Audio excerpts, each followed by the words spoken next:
This morning, Iranians lining the streets for the president's funeral. A series of ceremonies lasting days. Crowds carrying flags and pictures, reaching out to touch the coffins of Ibrahim Raisi and the other officials killed on a slow-moving truck. Beginning in a city close to the scene of the crash, it will move to Tehran tonight, then to a burial at his hometown. Television reporters reaching the wreckage of the helicopter broken apart in fog and mountainous terrain. This Instagram video capturing the moment rescuers arrived at the crash site. Found it, one shouts.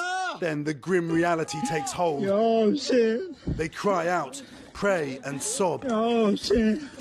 Before the helicopter was located, the US says Iran reached out for help. A moment of diplomacy amid tense relations between the two nations.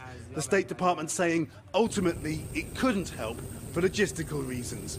But as news of President Raisi's death brought tears in Tehran, there were celebrations outside Iranian embassies in the West. Raisi was a hardliner who crushed women's rights protests 2 years ago. Some of the worst human rights abuses occurred during his tenure as president, especially the human rights abuses against the women and girls of Iran.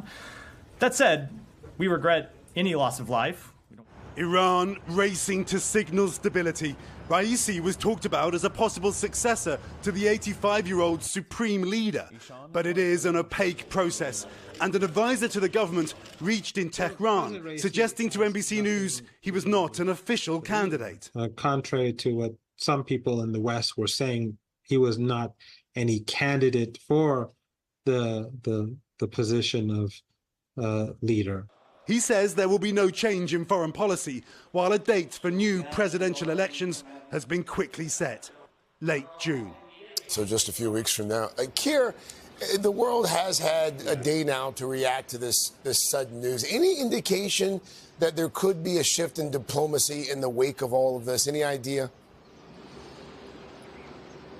Well, Craig, this is ongoingly a complex region. That news from the US that Iran reached out for help, according to the State Department, that is pretty stunning. Suggests perhaps there is just the possibility of some kind of diplomacy. Gulf countries here, including Saudi Arabia, have been sending condolences. That suggests an attempt by Iran's traditional adversaries to try to de-escalate. At the same time, Craig, the Kremlin saying that President Putin spoke to the new interim president almost immediately in the Kremlin, emphasizing that Putin has met him many times. That will not be welcomed in Washington, Craig.